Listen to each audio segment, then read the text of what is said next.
মৃত্যুর দুইটা ধরন আছে, পরকাল যাত্রার দুইটা প্রকার আছে। এর মধ্যে একটা হলো খুবই খারাপ অবস্থা, খুবই খারাপ, খুবই যন্ত্রণাদায়ক, খুবই কষ্টদায়ক।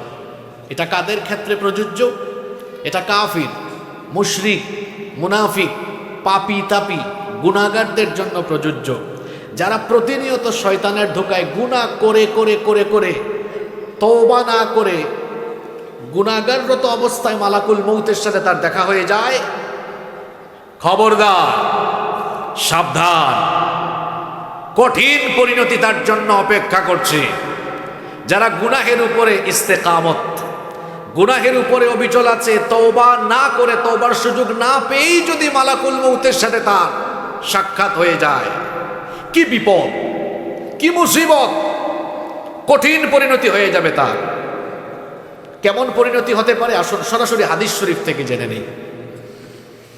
ইবনে মাজাহ শরীফে হাদিস এসেছে, পাপ করতে করতে, গুনাহ করতে করতে তওবা না করে যদি গুনাহগার অবস্থায় মালাকুল মউতের সাথে কারো সাক্ষাৎ হয়ে যায়, সেই ব্যক্তির পরকাল যাত্রা কেমন হবে, সেই ব্যক্তির মৃত্যুর ধরন কেমন হবে। আল্লাহর নবী বলেছেন, ফাইদা কানার রাজুলুস সুউ ক্বালা উখরুজি আইয়াতুহান নাফসুল খাবীথাতু কানাত ফিল জাসাদিল খাবীথ। আল্লাহর নবী বলেছেন, যখন কোনো পাপী গুনাহগার নিকৃষ্ট লোকের মৃত্যুর সময় চলে আসে, তখন ফেরেশতা তাকে এসে বলে, উখরুজি আইয়াতুহান নাফসুল খাবীথাতু কানাত ফিল জাসাদিল খাবীথ। হে নিকৃষ্ট, হে অপবিত্র আত্মা, যে আত্মা এই নিকৃষ্ট দেহে ছিল, উখরুজি দামিমাতাও ওয়া আবশিরি বিহামিমিন ওয়া গাসসাক, তুমি তিরস্কারের সাথে, নিন্দার সাথে জাহান্নামের ফুটন্ত গরম পানি এবং পূজের সুসংবাদ গ্রহণ করো। ওয়া আখারা মিন শাকলিহি আজওয়াজ, অনুরূপ আরো বহু রকমের নিকৃষ্ট জিনিসের সুসংবাদ তুমি গ্রহণ করো। ফামা তাজালু ইউকালু লাহা যালিকা হাত্তা তাখরুজ, তার দেহ থেকে, শরীর থেকে রূহ বের করার আগ পর্যন্ত ফেরেশতা এমন দুঃসংবাদ দিতে থাকবে। আবার মুসনাদে আহমদের ভেতরে হাদিস এসেছে, আল্লাহর নবী বলেছেন, ইন্নাল আবদাল কাফিরা ইযা কানা ফি ইনকিতাইম মিনাদ দুনিয়া ওয়া ইকবালিন মিনাল আখিরাহ, যখন কোনো কাফির পাপী তাপীর মৃত্যুর সময় চলে আসে, পরকাল যাত্রার সময় হয়, দুনিয়া ত্যাগ করার সময় হয়ে যায়, নাযালা ইলাইহি মিনাস সামাই মালাইকাতুন সুদুল বুজুহ, তখন নিকৃষ্ট কালো চেহারা বিশিষ্ট কিছু ফেরেশতারা অবতরণ করে, মাহুমুল মুসুহ, তাদের সাথে মোটা জাহান্নামের দুর্গন্ধযুক্ত কাপড়ের কাফন থাকে, ফায়াজলিসুনা মিনহু মাদ্দাল বাসার, তারা ওই পরকাল যাত্রী, মৃত্যু পদযাত্রী লোকটার চোখের দৃষ্টি সীমানা পর্যন্ত বসে থাকে। সুম্মা ইয়াজিউ মালাকুল মাউত, অতঃপর মালাকুল মাউত, মৃত্যুর ফেরেশতা আসেন, হাত্তা ইয়াজলিসা ইনদা রাসিহি, তারপরে ওই পরকাল যাত্রী লোকটার মাথার নিকটে বসেন। বসার পরে বলেন, ফায়াকুলু ইয়া আইয়াতুহান নাফসুল খাবীথা, হে অপবিত্র আত্মা, নিকৃষ্ট আত্মা, উখরুজি ইলা সাখাতিম মিনাল্লাহি ওয়া গাদাব, আল্লাহর অসন্তুষ্টি আর গজবের উদ্দেশ্যে বের হয়ে আসো। ফাতাফাররাকা ফি জাসাদি, এই কথা বলা মাত্রই তার গোটা দেহে যন্ত্রণা শুরু হয়ে যেতে থাকে। ফায়ান্তাজিউহা কামা ইউনতাজাউস সুফুদু মিনাস সুফিল মাবলুল, আল্লাহর নবী বলেছেন, আল্লাহর নবী বলেছেন, ভেজা পশম থেকে লোহার একটা শিককে টেনে হিচড়ে বের করলে যতটা কষ্ট হয়, এই গুনাহগার লোকটা মরণের সময় তার চাইতে আরো বেশি কষ্ট পাবে। বিভিন্ন রিওয়ায়াতে এসেছে এদের কষ্টের নমুনা কেমন হবে। শাদ্দাদ ইবনে আউস রাদিয়াল্লাহু আনহু বলেছেন, একজন জীবিত মানুষকে ধরে যদি তলোয়ার দিয়ে কেটে 1000 পিস, 1000 টুকরা করা হয়, ওই ব্যক্তি যতটা না কষ্ট পাবে, একজন গুনাহগার মরণের সময় তার চাইতে আরো বেশি কষ্ট পাবে। অন্য রিওয়ায়াতে এসেছে, পাপী তাপীরা মৃত্যুর সময় এত কষ্ট পাবে। ও যুবক ভাইরা, নামাজ কেমনে ছাড়েন, মাদকের সাথে তথ্য প্রযুক্তির অপব্যবহার করে পর্নোগ্রাফিতে আসক্ত হয়ে কি করে গুনাহ করেন, এরকম গুনাহগার অবস্থায় যার মরণ হবে। অন্য রিওয়ায়াতে এসেছে একজন জীবিত মানুষকে উত্তপ্ত কড়াইয়ের মধ্যে তেল ঢেলে সেখানে ফেলে দিলে সে যতটা না কষ্ট পাবে, ওই খারাপ লোকটা, গুনাহগার লোকটা মৃত্যুর সময় তার চাইতে আরো বেশি কষ্ট পেতে থাকবে। মৃত্যুর ফেরেশতা মালাকুল মউত তার দেহ থেকে রূহ টেনে বের করবে কেমনে? পা থেকে স্টার্ট করবে, যখনই চামড়ায় হাত দিবে রূহ গিয়ে চামড়ার নিচে লুকাবে, আর সাথে থাকা ফেরেশতারা এই লোকটাকে কষ্ট দিয়ে দিয়ে পাপী লোকটাকে আযাব দিয়ে দিয়ে রূহটা কবজ করবে।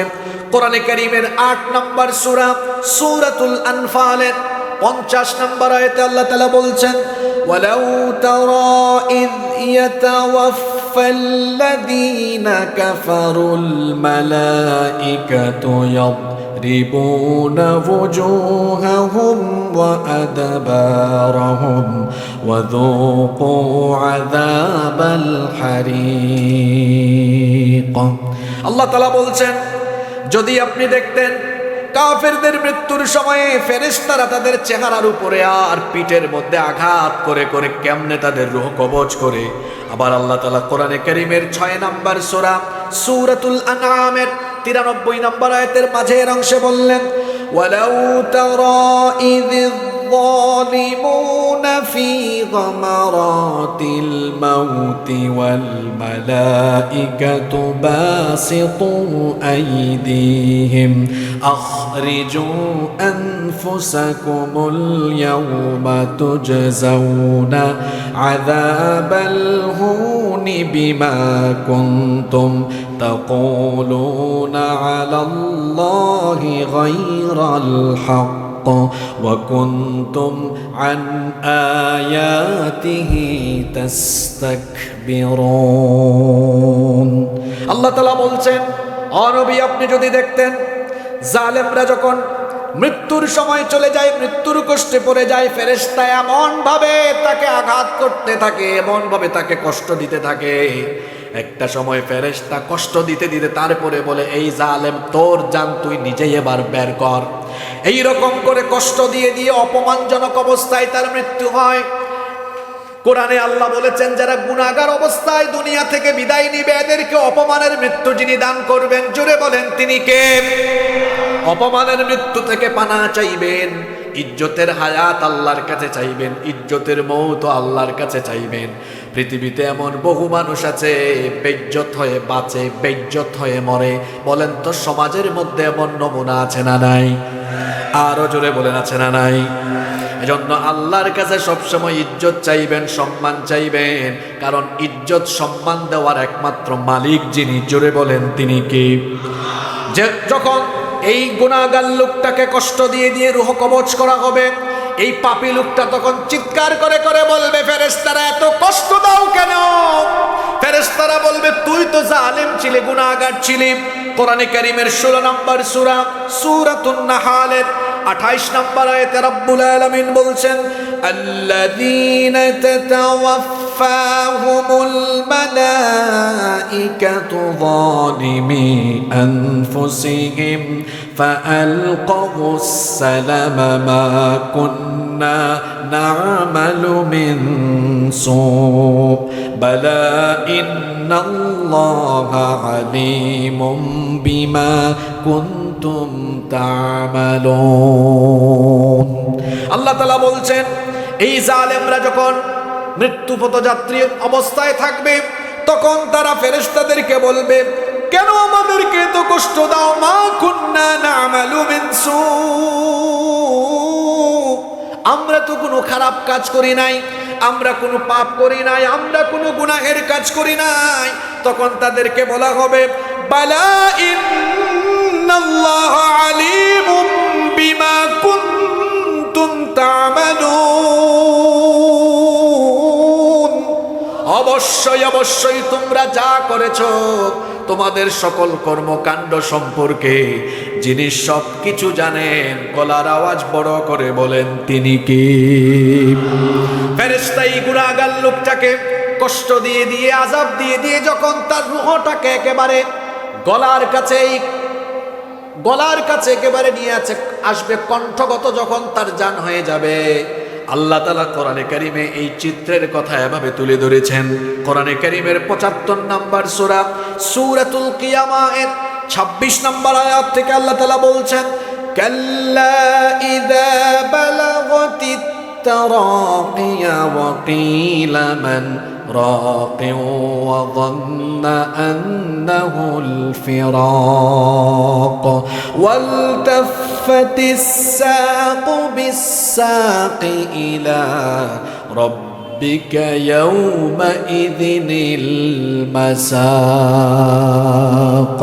আল্লাহ তাআলা বলছেন, কাল্লা ইযা বালাগাতিত তারাকি, কখনো নয়, যখন এই জালিম এই গুনাহগারদের জান রূহ যখন একেবারে গলা পর্যন্ত চলে আসবে, তাকে বলা হবে ওয়াকিলা মান রাক, কে আছে ঝাড়ফুঁক করবে, কে আছে আজ তোমাকে রক্ষা করবে, কে আছে এমন যে আজকে তোমাকে বাঁচাবে। ওয়া যান্না আন্নাহুল ফিরাক, এই গুনাহগার লোকটা বুঝে ফেলবে আজ আমাকে কেউ রক্ষা করতে পারবে না। সে নিজেই তখন মৃত্যুর জন্য প্রস্তুত হয়ে যাবে। প্রস্তুতি নিয়ে কি করবে আল্লাহ পরের আয়াতে বলেছেন, ওয়ালতাফাতিস সাকু বিস-সাক, সে সঙ্গে সঙ্গে তার দু পায়ের গুছা ছেড়ে দিবে, মৃত্যুর জন্য রেডি হয়ে যাবে। আল্লাহ তাআলা বলছেন, বান্দারে শোনো, আজকে হলো সেই মুহূর্ত, সেই সময়, ইলা রাব্বিকা ইয়াউমাইযিনিল মাসাক, আজকে তোমার রবের কাছে ফিরে আসার দিন।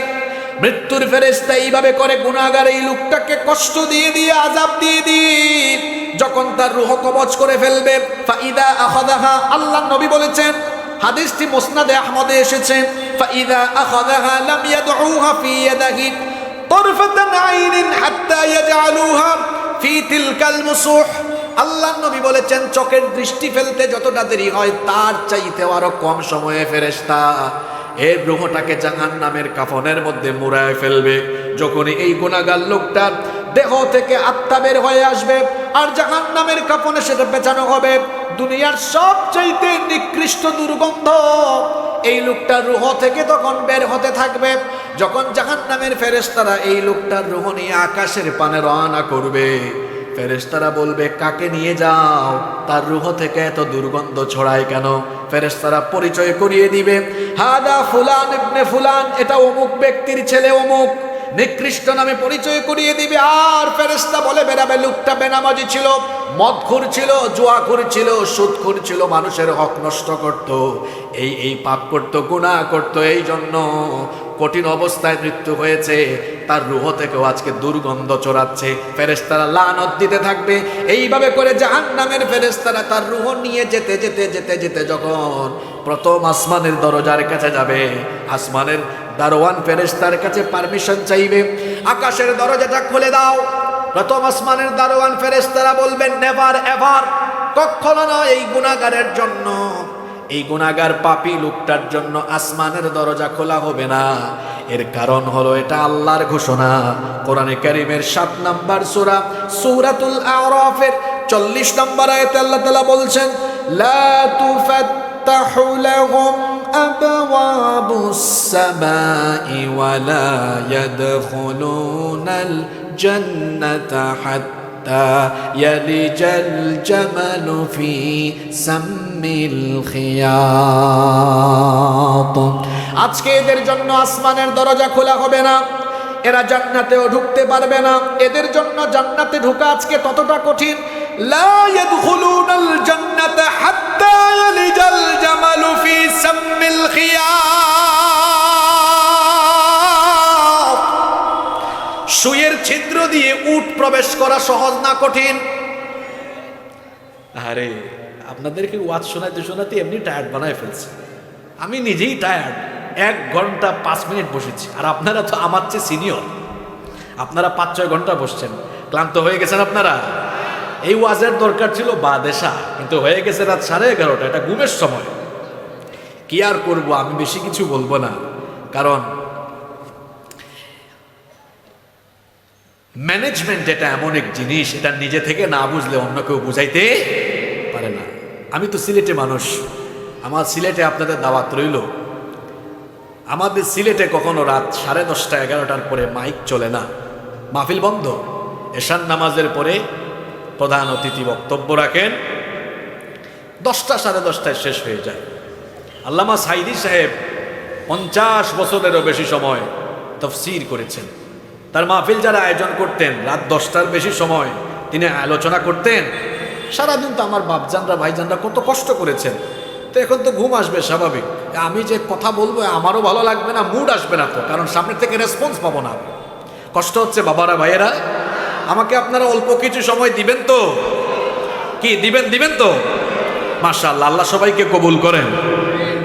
সুইয়ের ছিদ্র ছোট না বড়? আপনারা রংপুরে এটাকে সুই বলেন, তাই তো? তো সুইয়ের ছিদ্র দিয়ে উপিরা জান্নাতে যাওয়াও তার চাইতে আরো কঠিন। এইভাবে করে পাপী তাপীদের রুহকে কবজ করা হবে, প্রথম আসমানে যাওয়া হবে, পারমিশন দেওয়া হবে না। এরপরে তার রুহকে সিজ্জিনে পাঠিয়ে দেওয়া হবে। সিজ্জিন কি? সিজ্জিন হচ্ছে জাহান্নামী পাপী তাপীদের রুহকে সংরক্ষণের জায়গা, এটার নাম কি? সিজ্জিন। মৃত্যুর কয়টা ধরন বলছিলাম? জোরে বলেন কয়টা? এটা একটা ধরন বললাম। এরা কারা? নেককার না বদকার? খবর আছে। পাপ করেন না, গুনাহ করেন না, নামাজ ছাইরেন, হক মাইরা খাইয়েন না, পাপ করিয়েন না, রাতের বেলা ইন্টারনেটে আসক্ত হয়ে গুনাহ করিয়েন না। খবর আছে ভাই, বিপদ আছে। এই যে আপনি নাটক, সিনেমা, পর্নোগ্রাফি দেখতে দেখতে নাপাক শরীরে ঘুমান, আল্লাহর ভয় কি আপনার ভেতরে নাই? এই অবস্থায় যদি নাপাক শরীরে মারা যান, নবীজির হাদিসটা একটু মাথায় রাখেন। আল্লাহর নবী বলেছেন, ইউবাতু কুল্লু আবদিন আলা মা মাতা আলাইহি। মানুষ যে অবস্থায় মারা যাবে ওই অবস্থায় হাসরের ময়দানে উঠবে। নাপাক অবস্থায় মারা গেলে নাপাক অবস্থায় হাসরে উঠবে। তার হাসর হবে ঈমানদারদের সাথে না নাপাকের সাথে? খবরদার আমার যুবক ভাইয়েরা, নাপাকিতে শয়তানের ওয়াসওয়াসায় পড়ে কোনো গুনাহের কাজে লিপ্ত হবেন না। আল্লাহ সবাইকে শয়তানের ওয়াসওয়াসা থেকে হেফাজত করেন, বলেন আমিন। মৃত্যুর 2 নম্বর ধরনটা হলো উত্তম ধরন, উৎকৃষ্ট ধরন, সর্বোত্তম ধরন। অর্থাৎ যাদের পরকাল যাত্রা হবে সুন্দর, অসাধারণ, চমৎকার। আল্লাহ এমন যাত্রা আমাদের সকলকে তুমি নসিব করে দিও, বলেন আমিন। আরো আসতে বলেন আমিন। উত্তম মৃত্যু আমরা চাই কি চাই না? সবাই চাই কি চাই না? এবার আসেন, উত্তম মৃত্যু কাদের হবে? সুন্দর মৌত কাদের হবে? সুন্দর মৌত কেবলমাত্র তাদের হবে যারা ঈমান এবং নেক আমলের উপরে অবিচল থাকে। তাদেরকে সুন্দর মৌত যিনি নসিব করে দিবেন তিনি কে? শর্ত হলো ঈমান আর আমলের উপরে টিকে থাকা। আচ্ছা বলেন তো, আমরা যে যুগে বাস করছি এই যুগে ঈমান টিকায় রাখা সহজ না কঠিন? এত কঠিন। আল্লাহর নবী বলেছেন, কিয়ামতের আগে আখিরি জামানায় ঈমান টিকিয়ে রাখা এত কঠিন হবে, জ্বলন্ত কয়লার উপরে দাঁড়িয়ে থাকা যতটা না কঠিন হবে, ঈমানের উপরে টিকে থাকা তার চাইতে আরো ভয়াবহ কঠিন হবে।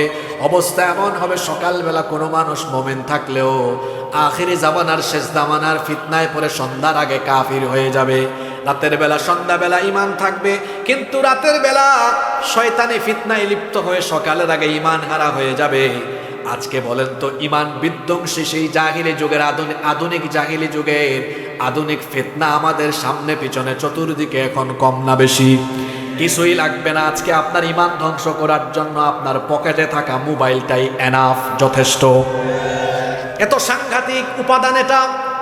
যদি আপনি একটু এটার অপব্যবহার আরম্ভ করেন, চরিত্র নিকৃষ্ট হয়ে যাবে। নিচে নামতে নামতে লোকটা শয়তানেরও নিচের ক্যাটাগরিতে চলে যেতে পারে। মোবাইল ফোনের অপব্যবহারই আপনাকে ধ্বংস করে দিতে পারে।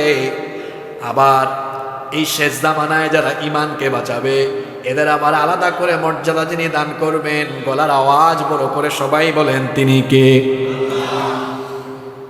নেক আমলের উপরে, ঈমান আর নেক আমলের উপরে থাকবে কারা? ঈমান আর নেক আমলের উপরে থাকবে যারা, উত্তম সর্বোত্তম মৌত পেয়ে যাবে তারা।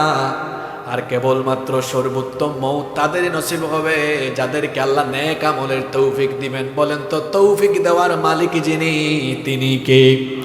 এজন্য তিরমিজি শরীফে হাদিস এসেছে, আল্লাহর নবী বলেছেন, ইদা আরাদাল্লাহু বিআবদিন খায়রান ইস্তামালাহু যখন আল্লাহ তাআলা কোনো বান্দার কল্যাণ চান তখন আল্লাহ তাকে কল্যাণের যোগ্য করে তুলেন। সাহাবীরা জিজ্ঞেস করলেন, কাইফা ইস্তামিলুহু ইয়া রাসূলুল্লাহ?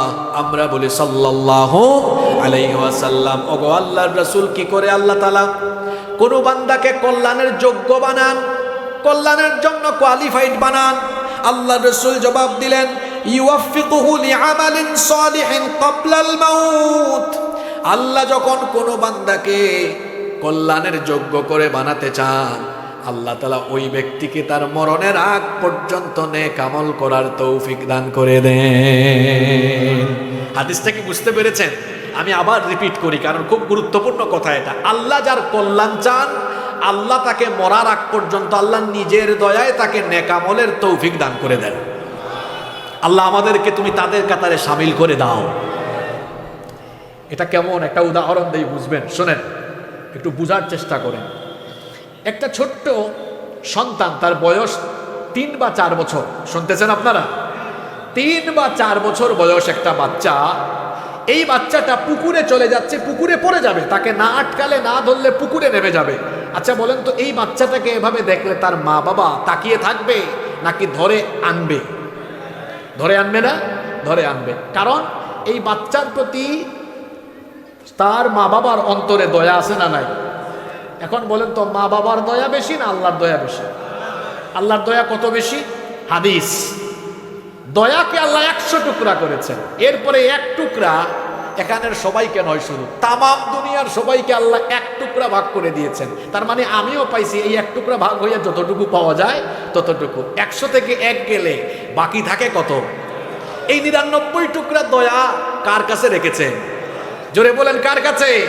তো মা যদি এই 1 টুকরা দয়া থেকে অল্প একটু পাইয়া সন্তানকে পানিতে যাতে না পড়ে ফিরাইয়া আনে, যারা আল্লাহর প্রিয় বান্দা হয়ে যায়, আল্লাহ তাআলা তখন দয়া করে তাকে জাহান্নামের রাস্তা থেকে ফিরাইয়া জান্নাতের পথে পরিচালিত করে। সুবহানাল্লাহ। এটা কাদের জন্য হয়? যারা আল্লাহকে ভয় করে। আল্লাহ তুমি আমাদেরকে তাদের কাতারে নিয়ে যাও, বলেন আমিন। সেই সকল ইমানদাররা যারা ইমানের উপর আর নেক আমলের উপর অবিচল থাকতে থাকতে, নেক আমল করতে করতে, নামাজ আদায় করতে করতে, দান সদকা করতে করতে, নেকির কাজ করতে করতে, ইসলামী আন্দোলন করতে করতে, ভালো কাজ করতে করতে, হঠাৎ করে একদিন মালাকুল মউত তার সামনে চলে আসলেন। এই লোকটার মৃত্যুর ধরন কেমন হয়, তার পরকাল যাত্রা কেমন হয় শুনেন এবার। মুসনাদে আহমদের সেই হাদিস, আল্লাহর নবী তার ব্যাপারে বলেছেন, ইন্নাল আবদাল মুমিন ইযা কানা ফি ইনকিতাইম মিনাদ দুনিয়া ওয়া ইকবালিম মিনাল আখিরাহ, যখন কোনো মুমিন ইমানদার ব্যক্তির মৃত্যুর সময় চলে আসে, দুনিয়া থেকে চলে যাওয়ার আর আখিরাতকে ইস্তেকবাল করার সময় চলে আসে, নাযালা ইলাইহি মিনাস সামাই মালাইকাতুম বিদুল ওয়ুজুহ, তখন আসমান, তখন জান্নাত থেকে একদল সুসজ্জিত সুন্দর চেহারার ফেরেশতা আগমন করেন। এদের সৌন্দর্য কেমন আল্লাহর নবী বলেছেন, কাআন্না ওয়ুজুহাহুম আশ-শামস, তাদের চেহারার সৌন্দর্য এমন, তাদের সৌন্দর্যের কাছে সূর্যের আলো কিছুই না। আল্লাহু আকবার। এই রকমের ফেরেশতারা এই নেককার লোকটার কাছে আগমন করবে। তাদের সাথে কি থাকবে? আল্লাহর নবী বলেছেন, মাআহুম কাফানুম মিন আকফানিল জান্নাহ, তাদের সাথে থাকবে জান্নাতের কাফনের কাপড়, ওয়া হানুতুম মিন হানুতিল জান্নাহ, আর তাদের সাথে থাকবে জান্নাতের সুগন্ধি, জান্নাতের পারফিউম। হাত্তা ইয়াজলিসু মিনহুম আদাল বাসার, এরা এসে ওই নেককার লোকটার চোখের দৃষ্টিসীমানার সামনে বসবে। সুম্মা ইয়াজিউ মালাকুল মাউত, এরপরে মালাকুল মউত মৃত্যুর ফেরেশতা আসবেন। হাত্তা ইয়াজলিসা ইনদা রাসিহি, মালাকুল মউত এসে এবার এই নেককার লোকটার মাথার কাছে বসবেন। আসার পরে ধমকাবেন না, তিরস্কার করবেন না, আসার পরে সুন্দর করে একটা সালাম তাকে দিবেন। সুবহানাল্লাহ কইতে মন চাইল না। ফেরেশতা কি দেয়? এটা কোথায় আছে শোনেন, কোরআনুল কারীমের 16 নম্বর সূরা সূরাতুন নাহলের 32 নম্বর আয়াতে রব্বুল আলামিন বলছেন, আল্লাযীনা তাতাওয়াফফাহুমুল মালাইকাতু তাইয়্যিবিনা ইয়াকুলুনা সালামুন আলাইকুম উদখুলুল জান্নাতা বিমা কুনতুম তা'মালুন। পবিত্র থেকে থেকে নেকির উপর থেকে থেকে যাদের মৃত্যুর সময় চলে আসে, ইয়াকুলুনা, ফেরেশতারা এদেরকে বলে, সালামুন আলাইকুম উদখুলুল জান্নাতা বিমা কুনতুম তা'মালুন। ফেরেশতা বলে, তোমাদের উপর সালাম, অভিবাদন, তোমাদের উপর আল্লাহর রহমত আর শান্তি নাজিল হোক। মালাকুল মউত এসে সালাম দেয়। সালাম দেওয়ার পরে বলে, আপনার জন্য সুসংবাদ, বলে, আইয়াতুহান নাফসুত তাইয়্যিবা, হে পবিত্র উৎকৃষ্ট আত্মা, উখরুজি ইলা মাগফিরাতিম মিনাল্লাহি ওয়া রিদওয়ান, আল্লাহর ক্ষমা সন্তুষ্টির উদ্দেশ্যে বের হয়ে আসো। ফাতাখরুজু তাসিলু কামা তাসিলুল কাতরাতু মিন ফিস সিকাব, তখন এই নেককার লোকটার শরীর থেকে, দেহ থেকে আত্মা রূহকে এত সহজ করে বের করে না হবে। আল্লাহর নবী এত চমৎকার, এত সুন্দর উদাহরণ দিয়েছেন, কলসি থেকে পানি ঢাললে পানি যেমন সহজে বের হয়ে আসে, এই নেককার লোকটার দেহ থেকে এই রকম সহজে প্রাণ বের হয়ে আসবে। ফেরেশতারা সুসংবাদ দিবে, গুড নিউজ দিবে। গুড নিউজটা কেমন হবে? আল্লাহ তাআলা কোরআনে কারীমের 41 নম্বর সূরা, সূরা হামিম আস-সাজদা এর 30 নম্বর আয়াতের মধ্যে বলেছেন, ইন্নাল্লাযীনা ক্বালু রাব্বুনাল্লাহু সুম্মা ইসতাকামু তাতানাজ্জালু আলাইহিমুল মালাঈকা আল্লা তাখাফু ولا تحزنوا وأبشروا بالجنة التي كنتم توعدون। নিশ্চয়ই যারা ঘোষণা করবে, আল্লাহ আমার রব, আমাদের রব যিনি, জুড়ে বলেন তিনি কে? আল্লাহ আমার রব, এই রবি আমার সব। আল্লাহ আমার রব, এই রবি আমার সব। দমে দমে তনু মনে তারি অনুভব। আল্লাহ আমার রব, এই রবি আমার সব। তোমার দুনিয়াতে আমি যেদিকে তাকাই, অতই নিয়ামতে ডুবে আছি সবাই। পাখালির গানে শুনে তসবিহ কলো রব, তসবিহ কলো রব। আল্লাহ আমার রব, এই রবি আমার সব। আল্লাহু আকবার বলেন। ফেরেশতারা যখন এই লোকটার রূহ কবজ করবে, তখন ফেরেশতারা বলবে, ও আল্লাহর বান্দা, আল্লাহ তাখাফু ওয়া লা তাহজানু ওয়া আবশিরু বিল জান্নাতিল্লাতী কুনতুম তুআদুন। তোমার সাথে যে জান্নাতের ওয়াদা করা হয়েছে, সেই জান্নাতে যাওয়ার জন্য তুমি প্রস্তুত হও। তোমার জন্য কোনো ভয় নাই, টেনশন নাই, দুশ্চিন্তা নাই। আল্লাহর জান্নাতের জন্য প্রস্তুত হয়ে যাও। একটা বাচ্চা কান্না করলে তার মা এসে কুলে নিয়ে যখন তাকে দুধ পান করায়, সেই ছোট্ট বাচ্চাটি যেমন মায়ের কুলে দুধ পান করে করে আরাম করে ঘুমায়া যায়, ফেরেশতারা জান্নাতের সুসংবাদ দিয়ে এই নেককার লোকটার চোখের সামনে আল্লাহর প্রস্তুতকৃত জান্নাতের দৃশ্য যখন তুলে ধরবে, এই নেককার লোকটা জান্নাতের নয়নাভিরাম দৃশ্য দেখতে দেখতে আরাম করে চিরতরে ঘুমায়া যাবে। আল্লাহ এমন মৃত্যু আমাদের সবাইকে তুমি নসিব করে দিও, বলে না আমিন। এবার তার রূহটাকে জান্নাতের কাফনে মুড়ানো হবে। সঙ্গে সঙ্গে তার এই পবিত্র আত্মা থেকে দুনিয়ার সবচাইতে উৎকৃষ্ট সুগন্ধ বের হতে থাকবে। আল্লাহু আকবার। ফেরেশতারা যখন নিয়ে যাবে, তখন অন্যান্য ফেরেশতারা জিজ্ঞেস করবে, এটা কোন ব্যক্তির রূহ? ফেরেশতারা পরিচয় করাই দিবে, আদা ফুলান ইবনে ফুলান, এটা অমুক এলাকার অমুক ব্যক্তির সন্তান। লোকটা বড় ভালো ছিল, আজান হলি নামাজে সবার আগে লোকটা মাহফিলে যেত, কোরআন শুনতো, নিজে কোরআন তেলাওয়াত করত, কোরআন শিখেছে, বুঝেছে, পড়েছে, আমল করেছে, অন্যায় অপকর্ম থেকে বিরত থেকেছে, হারাম উপার্জনের ধারে কাছেও যায় নাই। লোকটা তার মা বাপের খেদমত করেছে, শিক্ষককে সম্মান করেছে, বড়দেরকে সম্মান করেছে, ছোটদেরকে স্নেহ করেছে, কোনোদিন গুনাহ করে নাই। ঈমান আর নেক আমলের উপর অবিচল থাকতে থাকতে তার মরণ হয়েছে।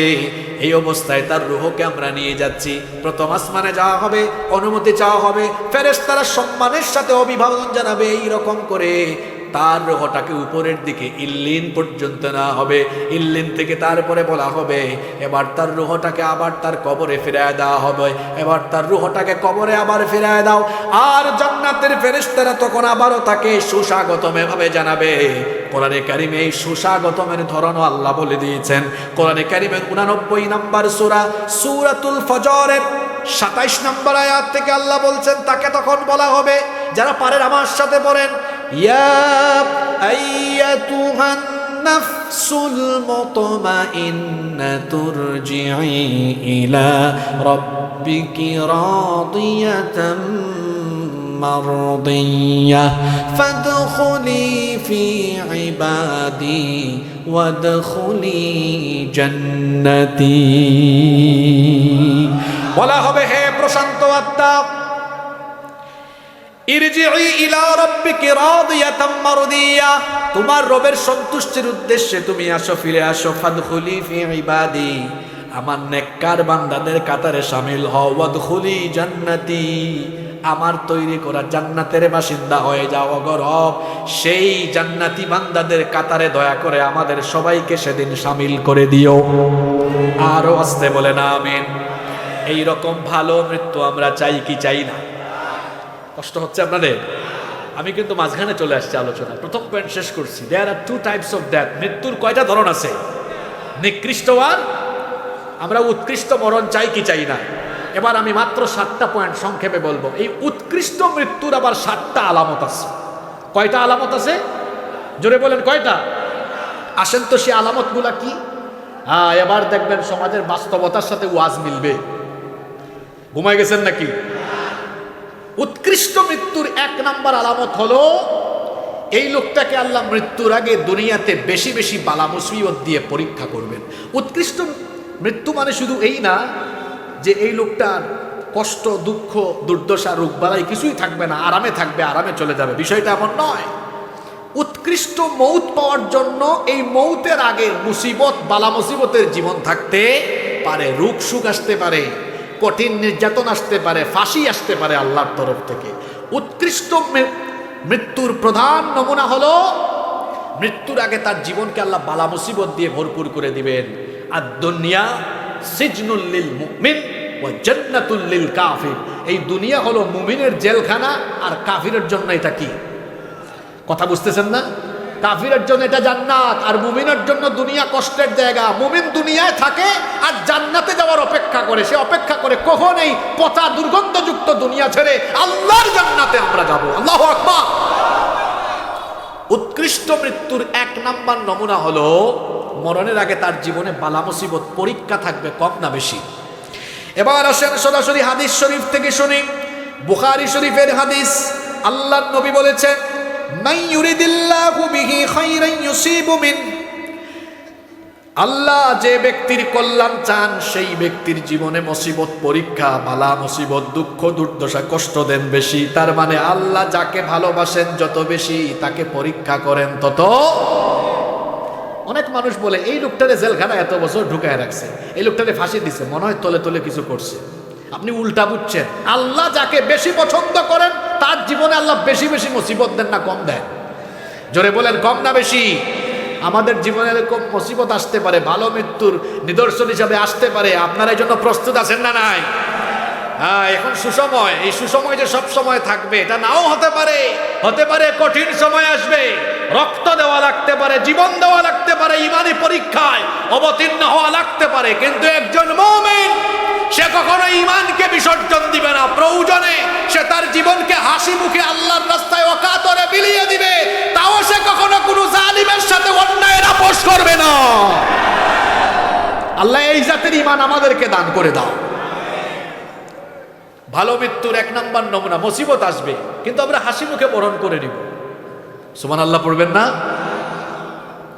আল্লাহর নবীকে একবার প্রশ্ন করা হলো, এই হাদিসটা এসেছে তিরমিজি শরীফে। নবীজিকে জিজ্ঞেস করা হলো, প্রশ্ন করা হলো, আইয়ুন নাসি আশাদ্দু বালাআন, সবচাইতে বেশি ইমানি পরীক্ষা কাদের কাছ থেকে না হয়েছে? সবচেয়ে বেশি কঠিন পরীক্ষা কারা দিয়েছেন? আল্লাহর নবী তখন বললেন, আল আম্বিয়া, সবচাইতে বেশি ইমানের পরীক্ষা দিয়েছেন আমরা না নবীরা? আপনি কি পরীক্ষা দিয়েছেন? কয়েকদিন জেলে থাকছেন, আয়না করে থাকছেন। আর নবীদের পরীক্ষাটা কেমন ছিল শোনেন। জাতির পিতা তো আগুনের পরীক্ষায় অবতীর্ণ হয়েছেন। জাতির পিতাকে অনেকে আছে জোর করে জাতির ঘাড়ে জাতির পিতা চাপিয়ে দিতে চায়। জোর করে জাতির ঘাড়ে জাতির পিতা চাপিয়ে দেওয়া যায় না। জাতির পিতা ইব্রাহিম আলাইহিস সালামকে বানিয়েছেন কে? মহিলার মতো আওয়াজ দিলেন কেন? জাতির পিতা ইব্রাহিম আলাইহিস সালামকে বানিয়েছেন কে? মিল্লাতা আবিকুম ইব্রাহিম হুয়া সাম্মাকুমুল মুসলিমিন। তোমাদের মিল্লাতের পিতা হলেন ইব্রাহিম। ইব্রাহিম আলাইহিস সালাম আগুনের পরীক্ষা দিয়েছেন। আমার নবী তো তায়েফে দান্দান মুবারক শহীদ করেছেন, উহুদের ময়দানে। উহুদে দান্দান শহীদ করেছেন, তায়েফের ময়দানে নিজের শরীরের রক্ত ঢেলে দিয়েছেন। সবচাইতে বেশি ঈমানের পরীক্ষা দিয়েছেন আমরা না, উম্মত না, নবীরা? জোরে বলেন কারা? আল্লাহর নবীকে প্রশ্ন করা হলো সবচেয়ে বেশি ঈমানি পরীক্ষা দিয়েছেন কারা?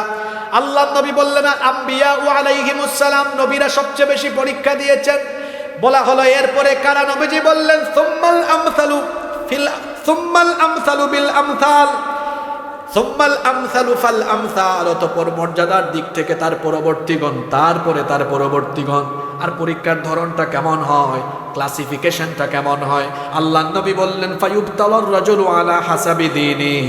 যার দিনদারিতা যত বেশি তার পরীক্ষার মাত্রাও তত। তার মানে ঈমান যার যত শক্ত, ঈমান যার যত কঠিন, তার পরীক্ষার মাত্রাও তত কঠিন। এই জন্য দেখবেন যারা অন্যায়ের সাথে আপোষ করে না, ঈমানের উপরে টিকে থাকে, এদের উপরে কঠিন নির্যাতন নিপীড়ন নেমে আসে। কিন্তু যতই নিপীড়ন আসুক না কেন, আমরা কখনো মাথা নোয়াবো না, কারণ আমরা কেবলমাত্র মাথা নোয়াই একজনের কাছে। জোরে বলেন তিনি কে? ভালো মৃত্যুর প্রধান লক্ষণ হলো এই ভালো মৃত্যুটা আসার আগে জীবনের রোগ বালাই, দুঃখ দুর্দশা, নির্যাতন নিপীড়ন, বালা মুসিবত, বিপদ আপদ দিয়ে আমাদেরকে পরীক্ষা করবেন কে? এরকম পরীক্ষা আমাদের জীবনে আসলে পরীক্ষার জন্য প্রস্তুত আমরা আছি না নাই? ভালো মৃত্যুর 2 নাম্বার নমুনা হলো, উত্তম মৃত্যুর 2 নাম্বার নমুনা হলো মৃত্যুর সময় কপাল হালকা ঘেমে যায়। তিরমিজি, নাসাই, মুসনাদে আহমদ বিখ্যাত হাদিসের 3 গ্রন্থে একযোগে এই হাদিসটি বর্ণিত হয়েছে। আল্লাহর নবী বলেছেন আল মুমিনু ইয়ামুতু বিআরাকিল জাবিন। মুমিন ব্যক্তি কপালের মধ্যে মৃদু হালকা ঘাম নিয়ে মৃত্যুবরণ করে। এই ঘটনাটা আপনারাও জানেন। আমার নবী মরণের আগে, আমার নবী মৃত্যুর আগে প্রচন্ড রকম ঘামাচ্ছিলেন। তিনি তখন বলেন আয়েশা গো, একটু পানির পাত্রে হালকা পানি নিয়ে আসো, আমার গায়ে প্রচন্ড জ্বর এসেছে। আল্লাহর নবী তখন পানির পাত্রে হাত ভিজিয়ে কপালটা মুছতেছিলেন। আল্লাহর নবীর কপাল ঘেমেছিল। এরকম বহু সাহাবীরাও আছেন মৃত্যুর সময় যাদের কপাল ঘেমেছিল। আল্লাহর নবী এটাকে বলেছেন এটা ভালো মৃত্যুর সাইন, ভালো মৃত্যুর নিদর্শন। ভালো মৃত্যু, উত্তম মৃত্যুর নিদর্শন হলো সেই মৃত্যু পদযাত্রী ব্যক্তি মরণের সময় হালকা মৃদু ঘাম নিয়ে মৃত্যুবরণ করে। সুবহানাল্লাহ। 3 নাম্বার ভালো মৃত্যুর 3 নাম্বার নমুনা হলো, আল্লাহর নবী বলেছেন ভালো মৃত্যুর আরেকটা নমুনা হলো মৃত্যুটা হতে পারে জুমার রাতে বা জুমার দিনে। আল্লাহর নবী বলেছেন মা মিন মুসলিমিন ইয়ামুতু ইয়াওমাল জুমআতি আও লাইলাতাল জুমআতি ইল্লা ওয়াকাহুল্লাহু ফিতনাতাল কবর। তিরমিজি শরীফের হাদিস। আল্লাহর নবী বলেছেন যে ব্যক্তি জুমার রাতে অথবা জুমার দিনে মারা যাবে তাকে কবরের ফিতনা থেকে যিনি বাঁচিয়ে দিবেন তিনি কে? তবে আবার ভুল বুঝিয়েন না, জুমার রাতে তো অনেক বেঈমানেরও মৃত্যু হয়। জুমার রাতে তো, জুমার দিনে তো অনেক বেঈমানের মৃত্যু হয়, হয় না? তাই বলে কি সে জান্নাতি? না। এই জুমার রাতে জুমার দিনে মারা গেলে জান্নাত পাওয়ার শর্ত হলো ঈমানের উপর থেকে ঈমান নিয়ে মারা যাওয়া। শর্তটা কি? ঈমান নিয়ে মারা যাওয়া। আর আমার আপনার ঈমান তো সকাল বিকাল চলে যায়, এমন এমন কাজ কারবার করি আমরা। নাম্বার 4, কষ্ট হচ্ছে আপনাদের? ভালো মৃত্যুর 4 নাম্বার নিদর্শন হলো শহীদি মৃত্যু, শাহাদাতের মৃত্যু। আর সবচাইতে শ্রেষ্ঠ মৃত্যু হলো শাহাদাতের মৃত্যু। আপনি যদি রোগে মারা যান, অসুখে বিসুখে মারা যান, রাস্তায় আপনি যদি অসুখে বিসুখে মারা যান, অথবা যে কোনোভাবে যদি আপনি স্বাভাবিকভাবে মারা যাচ্ছেন, তো বলেন তো আপনি হাসরের ময়দানে তার বিচার হবে কি হবে না? আরো জোরে বলেন হবে কি হবে না? হিসাব হবে কি হবে না? কিন্তু একমাত্র মৌত হলো শাহাদাতের মৌত, যে মৌতের পরে কোনো হিসাবও হয় না, বিচারও হয় না। শহীদদেরকে আল্লাহ তাআলা বিনা হিসাবে বিনা বিচারে জান্নাত দান করে দেন। হিসাবও নাই, বিচারও। আচ্ছা, এরকম মৃত্যু আপনারা চান কি চান না? আপনারা চাইলে চান বা না চাইলে না, আমি জানি না কে চান, কিন্তু রসুল কি বলেছেন শুনেন। আমার রসুল বলেছেন, আমার মনটা চায় জিহাদের ময়দানে গিয়ে আমি শহীদ হয়ে যাই, আবার আমাকে জীবন দেওয়া হলে আমার মনটা চায় আবার গিয়ে শহীদ হয়ে যায়, আবার আমাকে জীবন দিলে আমার ইচ্ছা হয় আবার গিয়ে শহীদ হয়ে যায়।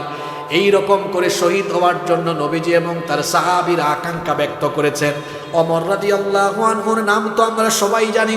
ওমর ইবনুল খাত্তাব রাদিয়াল্লাহু আনহু কত সুন্দর দোয়া করতেন শোনেন। তিনি বলতেন, আল্লাহুম্মা রযুকনি শাহাদাতান ফি সাবিলিক ওয়াজআল মাউতি ফি বালাদি রাসূলিক। হে আল্লাহ, তুমি এই ওমরকে রসুলের শহরে মৃত্যু দিও, আর অবশ্যই মৃত্যুর সময় শাহাদাতের মৃত্যু নসিব করে দিও। তার দোয়া আল্লাহ কবুল করেছেন, তিনি শহীদ হয়ে দুনিয়া থেকে গিয়েছেন। সুবহানাল্লাহ। সাহাবীরা শহীদ হওয়ার জন্য পাগল পারা ছিলেন। এই জন্য অনেক সাহাবীর কাহিনী আমরা জানি, যারা বাসর করে নতুন বউয়ের সাথে প্রেম রোমান্স না করেই শহীদ হয়েছেন। আল্লাহু আকবার। আর আমাদের যুবকেরা কেমন, বসকে বলে, বস আমাকে কিন্তু আগামী 1 মাসের ছুটি দিতে হবে। কেন? নতুন বিয়ে করছি, বউয়ের সাথে তো বহু জিনিস আছে, আমার বহু জায়গায় ঘুরতে যাইতে হবে, বহু ফাংশন আছে। কি ঠিক আছে না কথা? আর রসুলের এমন বহু সাহাবী আছেন। হানজালা রাদিয়াল্লাহু আনহুর কাহিনী তো আপনারা জানেন। শুধু হানজালা রাদিয়াল্লাহু আনহু নয়, ওই যে মুতার যুদ্ধের আরেকজন সাহাবী ছিলেন আব্দুল্লাহ বিন রাওয়াহা, তিনিও বিয়ে করে বউয়ের সাথে বাসর করেন নাই। যুদ্ধের ডাক এসেছে, নতুন বউ ফেলে রেখে জিহাদের ময়দানে গিয়ে শহীদ হয়ে আল্লাহর জন্য জীবন বিলিয়ে দিয়েছেন। আল্লাহু আকবার। যুবক তরুণ ভাইয়েরা, এই বাংলাদেশে কোরআনের রাজ প্রতিষ্ঠার জন্য এরকম মুহূর্ত আসতে পারে। রক্ত জীবনের দরকার হতে পারে, শাহাদাতের দরকার হতে পারে।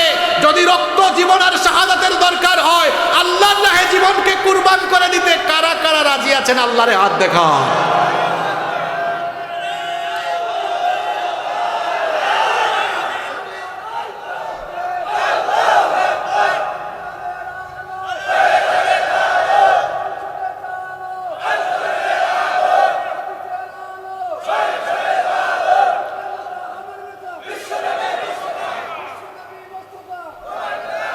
হাতগুলো নামান।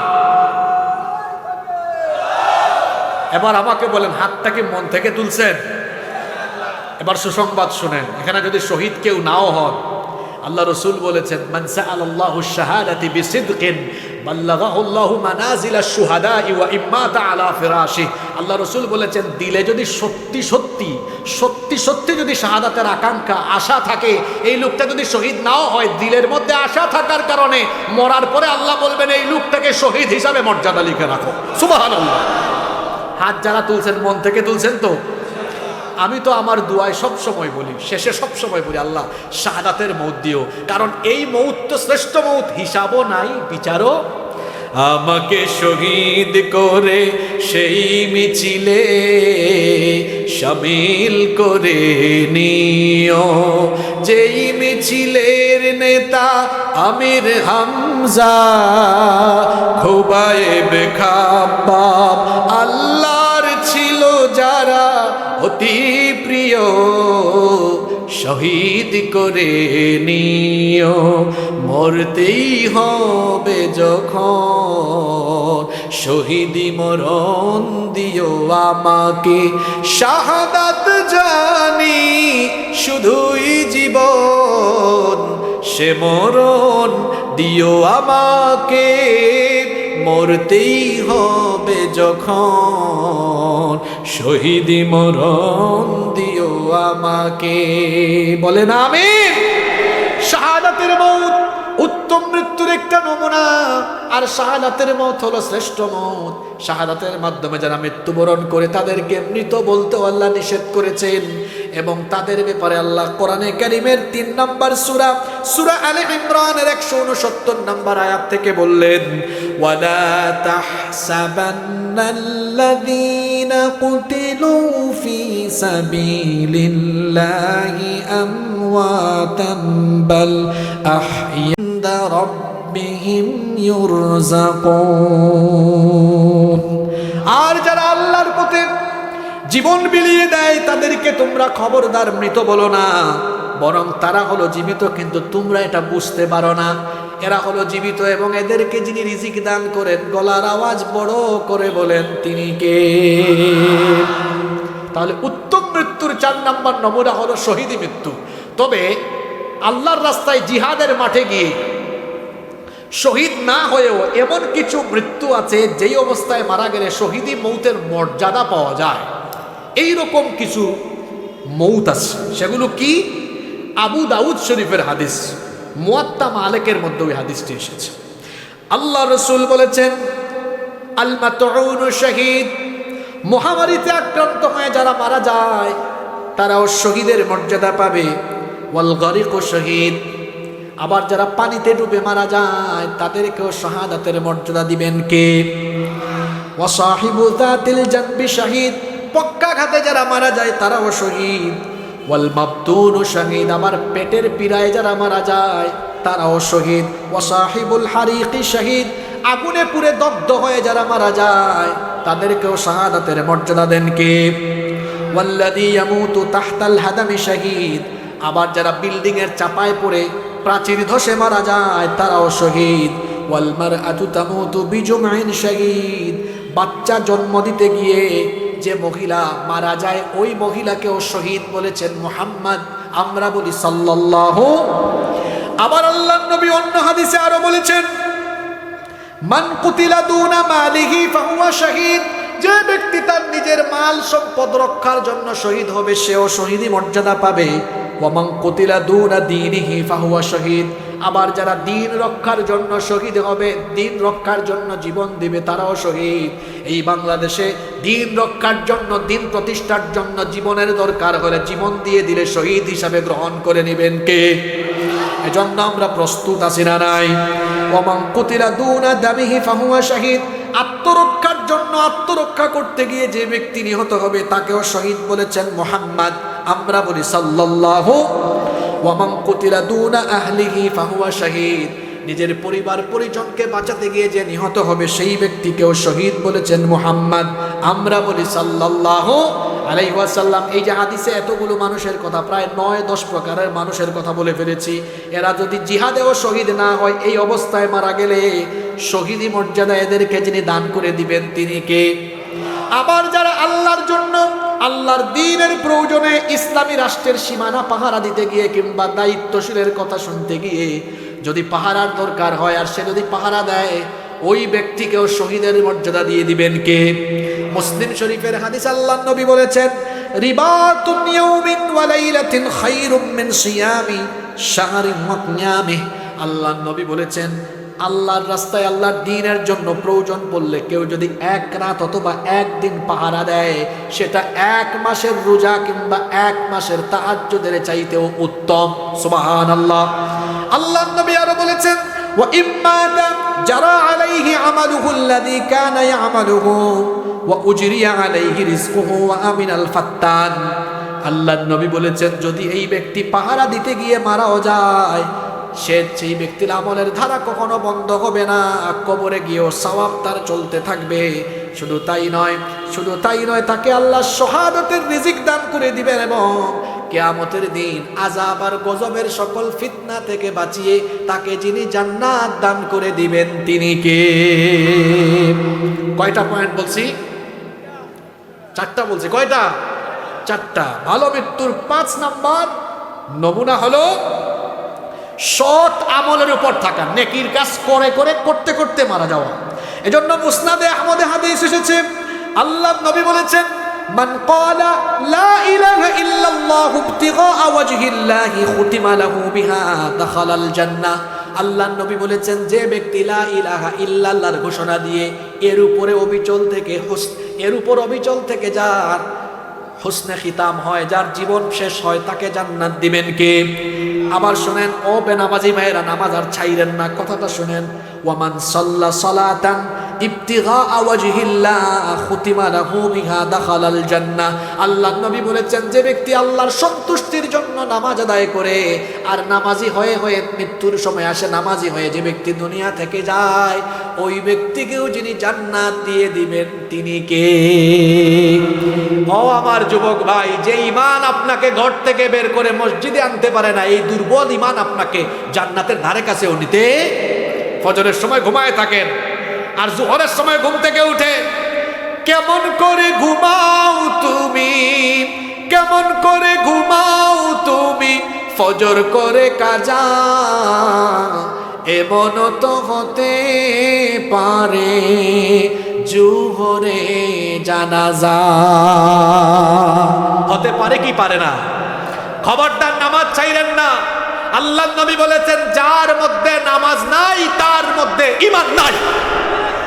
রাত 1টা পর্যন্ত ওয়াজ শুনে গিয়েছে, ফজরের নামাজে হাজির হয় নাই, তার এই ওয়াজ শোনার কোনো ফায়দাই নাই। ওয়াজ হলো নফল, নামাজ হলো ফরজ। ওয়াজ আগে না নামাজ আগে? রাগ কইরেন না, এখানে বহু আল্লাহর কুতুব আছে এশার নামাজ পড়ে নাই কিন্তু ওয়াজ শুনতেছে এখনো পর্যন্ত। আবার ঠিকও বলছে, কেমন ভদ্র মানুষ। খবরদার খবরদার খবরদার, নামাজ ছাড়বেন না, নামাজ ছাড়বেন না। মহিলা প্যান্ডেলে যে মা বোনেরা আছেন, খবরদার আমার বোনেরা, নামাজ ছাড়বেন না। একজন মুমিনের প্রধান ডিউটি, প্রথম দায়িত্ব হলো নামাজ। আল্লাহ আমাদেরকে নামাজি বানিয়ে দাও। এরপরে আল্লাহর নবী বলেছেন, ওয়ামান সামা ইয়াওমান ইবতিগা ওয়াজহিল্লাহি খুতিমা লাহু বিহা দাখালাল জান্নাহ। আল্লাহর নবী বলেছেন, যে ব্যক্তি আল্লাহর সন্তুষ্টির জন্য রোজা রাখে আর এই রকম অবস্থায় তার মৃত্যু হয়, তাকেও জান্নাত দিয়ে দিবেন কে? ওয়ামান তাসাদদাকা বিসাদাকাতিন ইবতিগা ওয়াজহিল্লাহ খুতিমা লাহু বিহা দাখালাল জান্নাহ। আর যে ব্যক্তি আল্লাহর সন্তুষ্টির জন্য দান সদকা করে, আমি এখানে আলোচনা আরম্ভ করার আগে দেখলাম অনেকেই দান করেছেন, খুব ভালো। আজকের এই দান সদকা যারা করেছেন, এই রকম মরণ পর্যন্ত যারা দান সদকা করতেই থাকবেন, দানশীল হয়ে যারা মারা যাবে, আল্লাহ বলেছেন তাদের জন্য আমার জান্নাতের দরজা খুলে যাবে। তাহলে ভালো মৃত্যুর আরেকটা নমুনা হলো, মরণের আগ পর্যন্তই ওই লোকটা শুধু নেক আমল, ভালো আমল করতেই থাকে, করতেই থাকে, করতেই থাকে, করতেই থাকে। আল্লাহ এদের কাতারে আমাদের সবাইকে শামিল করে নাও। কষ্ট হচ্ছে মনে হয় আপনাদের, তাই না? নাম্বার 6, 6 নাম্বার ভালো মৃত্যুর 6 নাম্বার নমুনা হলো হজের সফরে মৃত্যু হতে পারে। হজের সফরেও যদি কারো মৃত্যু হয়, এটাকে ভালো মৃত্যুর নিদর্শন বলেছেন মুহাম্মদ সাল্লাল্লাহু। আবার কেউ হজে বা উমরায় গিয়া তাই বলে নিজে নিজে ঢুস খাইয়া মরে যাইয়েন না। যে ওয়াজে শুনছি হুজুর বলছে হজের সফরে আসলেই মারা গেলে জান্নাত আছে, তার মানে আত্মহত্যা করতে বলা হয়নি। আপনি গিয়েছেন, ওখানেই মৌত নসিব হয়েছে। এরকম যদি হয়, বুখারী এবং মুসলিম শরীফের হাদিস, হাদিসের বর্ণনাকারী সাহাবী হচ্ছেন আব্দুল্লাহ ইবনে আব্বাস রাদিয়াল্লাহু আনহুমা। তিনি বলেছেন, ক্বালা বাইনামা রাজুলুন ওয়াকিফুন বিআরাফা। আরাফার ময়দানে আমরা এমন এক ব্যক্তির কাছে ছিলাম, ইদ ওয়াকাআ আন রাহিলাতিহি ফাওয়াকাসাতহু। ওই ব্যক্তি তার বাহন থেকে হঠাৎ করে পড়ে গেল, এরপরে তার ঘাড় মটকে সেই ব্যক্তি সেখানেই মারা গেল। এমত অবস্থায় আল্লাহর নবী এই লোকটার ব্যাপারে বললেন, ইগসিলুহু বিমাইন ওয়া সিদরিন। লোকটাকে পানি, বড়ই পাতার গরম পানি দিয়ে গোসল দাও। ওয়া কাফিনুহু ফি সাওবাইন। তার জন্য আলাদা কাফনের কাপড় আনিও না। শুনেন, হজ অবস্থায় মারা গেলে আলাদা করে কাফনের কাপড় লাগানো হয় না, পরিধান করানো হয় না। নবীজি বলেছেন, তার যে ইহরামের 2 টুকরা কাপড় আছে, ইহরামের 2 টুকরা কাপড় দিয়ে কাফন লাগাইয়া দাও। ওয়ালা তুহান্নিতুহু ওয়ালা তুখাম্মিরু রাসাহু। আর কোনো সুগন্ধি লাগায়ও না এবং তার মাথাটাকে ঢেকেও দিও না। বলেন তো, আমাদের এলাকায় কোনো মানুষ মারা গেলে মাথাটা আমরা পেঁচাইয়া দেই কি দেই না? কিন্তু নবীজি বলেছেন, এই লোকটা হজের সফরে মারা গিয়েছে, আলাদা কাফনের কাফন লাগিও না। তার ইহরামের 2 টুকরা কাপড় দিয়েই, ইহরামের 2 টুকরা কাপড় দিয়েই তার কাফনের ব্যবস্থা করো, মাথা ঢাকবা না। আবার সেই লোকটার কাফনের কাপড়ে কোনো সুগন্ধিও লাগাবা না। এর কারণ হলো আল্লাহর নবী বলেছেন, ফাইন্নাহু ইউবআসু ইয়াউমাল কিয়ামাতি মুলাব্বিয়ান। কারণ ইসরাফিলের সিঙ্গার ফুৎকারের পরে এই লোকটা তালবিয়া অর্থাৎ লাব্বাইক আল্লাহুম্মা লাব্বাইক বলতে বলতে হাসরের ময়দানে হাজির হবে। এটা ভালো মৃত্যুর আরেকটা সাইন। অনেক কষ্ট দিচ্ছি আপনাদেরকে আমি। 7 নাম্বার ভালো মৃত্যুর 7 নাম্বার নমুনা হলো মৃত্যুর সময় কালেমা নসিব হতে পারা, মুখ দিয়ে বের হওয়া লা ইলাহা ইল্লাল্লাহু মুহাম্মাদুর রাসূলুল্লাহ সাল্লাল্লাহু। এটা সবার নসিব হবে না, যে ঈমানের উপর থাকবে তার নসিব হবে। আল্লাহর নবী বলেছেন মান কানা আখিরু কালামিহি লা ইলাহা ইল্লাল্লাহু দাখালাল জান্নাহ। যেই ব্যক্তির আখেরি কালেমা হবে তাওহীদের কালেমা, সেই ব্যক্তির ঠিকানা গন্তব্য হবে জান্নাত। জান্নাত পাওয়ার জন্য শেষ অবস্থা, জান্নাত পাওয়ার পরে একেবারে শেষ অবস্থা হতে হবে এমন ঈমানের উপর অবিচল থাকা, ঈমানের উপর টিকে থাকা। অবস্থা যদি এমন হয় যে সারা জীবন ঈমানের উপর ছিল, মরার সময় বেঈমান, জান্নাতে যেতে পারবে না, যাবে জাহান্নামে। কিন্তু কোন লোক যদি সারা জীবন গুনাহ করার পরেও মরণের আগে ঈমানটা নিয়ে যেতে পারে, তাকে মাফ করে দিয়ে দিবেন কে? একটা ঘটনা মনে পড়ে গেছে, ঘটনাটা কি বলবো? কষ্ট হচ্ছে আপনাদের? ঘটনাটা কি শুনবেন? বনি ইসরাইলের একজন বিখ্যাত কুখ্যাত খুনি, একাধারে এই লোকটা একটা দুইটা নয়, 99টা খুন করেছিল, 99টা মার্ডার করেছে। জোরে বলেন কয়টা? 99টা খুন করার পরে লোকটার মনের মধ্যে অনুশোচনা আসলো, লোকটার মনের মধ্যে অনুতপ্ততা বোধ আসলো। সে গেল খ্রিস্টান পাদ্রির কাছে, গিয়ে বলল আমি 99টা খুন করেছি, আমি এখন ভালো হতে চাই, ভালো হওয়ার কি রাস্তা আছে নাকি? পাদ্রি বলল না, তোমার তো ভালো হওয়ার কোনো রাস্তা নাই।